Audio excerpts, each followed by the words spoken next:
All right, future OTRs, welcome. We're about to do a deep dive into burn rehabilitation. Okay, let's start with the single most important mantra in all of burn care. I'm serious. If you only remember one thing from this whole thing, make it this. This idea, the idea that letting a patient get comfortable in a flex position, is what leads to permanent stiffness, contractures. That's going to guide every single thing we talk about today. So here's our game plan. We're going to follow the exact clinical reasoning process you'd use as an OT. We'll start with our number one goal, then move on to assessment, understand the different timelines, cover our biggest interventions, and then we'll tie it all together for your exam strategy. So what is your primary job as a burn therapist? Especially in those early days, what's the number one thing the NBCOT is going to expect you to be thinking about? So, when skin heals, it shrinks up, it gets tight. So, if a joint is all bent and comfy during that healing process, it can get permanently stuck. That's a contracture. Your biggest weapons against that are positioning and stretching. Let's take a quick step back and ask, how do we even assess what we're dealing with? As you know, the first step to any good plan is a solid evaluation. Right. So you probably learned about first, second, and third degree burns somewhere along the way. Just forget them. The modern terminology is way more precise, and it's what you're going to see on the exam. It's all about which layers of skin are actually damaged: the epidermis, the dermis, or even deeper. Your classic example of a superficial burn is a sunburn. It's red, it hurts, but the skin itself is still intact. These burns do not get included when you're calculating the total size of the burn for medical stuff. Next, it's partial thickness burns. This is like that burn you get from a curling iron or a really bad sunburn that starts to blister. The key things to look for here are the blisters themselves and the fact that it's super painful and wet. And these are counted in the burn size calculation. Okay, now we're getting into much more significant injuries, the full thickness burns. Because the burn is going deeper into the dermis, it's going to take a lot longer to heal. And that means the risk for hypertrophic, raised scarring, is way, way higher. This is where scar management becomes a massive part of your long-term plan. With a full thickness burn, we're talking all layers of the skin are just gone. The area might look kind of white or leathery. And here's the absolute key distinction for the NBCOT. Because the nerve endings in the dermis are destroyed, the burn area itself is actually painless. It's the less severe burns around it that hurt like crazy. This table right here basically sums up everything we just went through. You need to know this. I mean, really know it. For the exam, they'll give you a little story, what the wound looks like, if it hurts, and you'll have to classify its depth just like that. So besides the depth, the other critical number is the burn size. And we calculate this as a percentage of the total body surface area, or TBSA. This number is a huge deal. It tells the doctors how much fluid the patient needs to avoid going into shock, and it tells you, the OT, how much massive swelling you should be expecting. For adults, the fast and easy way to estimate that TBSA is the rule of nines. These numbers are totally non-negotiable. You've just got to memorize them for the exam. You will almost certainly get a question that describes where someone is burned, and you'll have to do the math. And here it is, the classic NBCOT trap.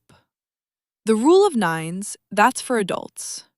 For kids, who have those proportionally giant heads and smaller legs, you have to use something called the Lund-Browder chart. So if you see a question about a kid, be on the lookout for Lund-Browder in the answer choices. Now let's switch gears and talk about time. For the exam, you've got to understand that there are two timelines running at the same time. The biological one, which is how the wound itself heals, and the clinical one, which is what guides our therapy. So first, let's look at biological one, the wound. It starts with inflammation, all that pain, redness, and swelling. Then comes the proliferation phase. This is where the body just starts throwing down new collagen like crazy. That's when the scar actually being built. And finally, there's this super long maturation phase where all that scar tissue slowly tries to reorganize itself. Okay, so here's where we fit in, and notice how our job totally changes. In that first emergent phase, it is all about preventing those early contractures, just with positioning. Then in the acute phase, we get a lot more active. We're splinting, we're doing exercises, and finally in the rehab phase, our focus shifts to long-term function and managing that scar. All right, now for our most powerful tool, especially in those early phases. This is where you, the OT, can prevent a lifetime of disability before it even has a chance to start. And this table just lays out the core principle perfectly. You have to fight the body's natural desire to just curl up into a ball. So if someone has a burn on the front of their neck, you take away the pillow to keep them in extension. A burn in the armpit, you position that arm way out to the side.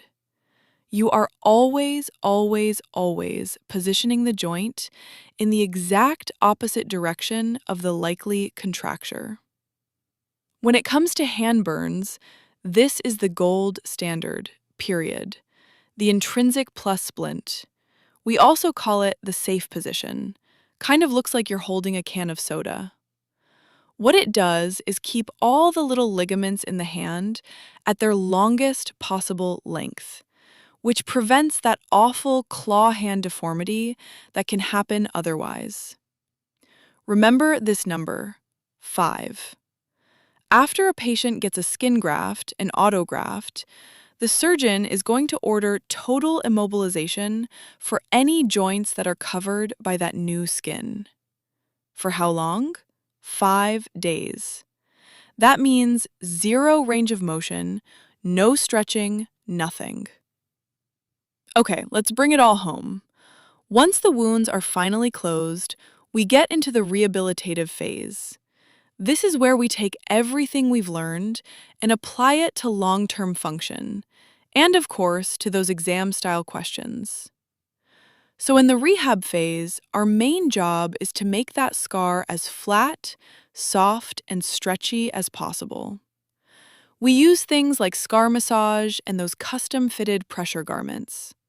But remember, it's not just about the skin, right? We have to support the patient's mental and emotional recovery and help them get back to their life roles. An NBCOT question is going to give you a scenario, and you have to pick the absolute best first thing to do. So if a burn goes all the way around an arm, circulation is priority number 1. 2 days after a skin graft, immobilization. Always ask yourself, what phase is this patient in? And what's the biggest safety risk right now? So let's try it out. What's your call here? The key piece of info is 3 days after a skin graft. And based on what we just talked about, you know that graft is super fragile, and the joint has to be immobilized for 5 days. So the best thing to do is to continue that immobilization and explain to the patient why it's so important for healing. That right there, that's the kind of thinking that's going to help you ace this exam and be a great therapist.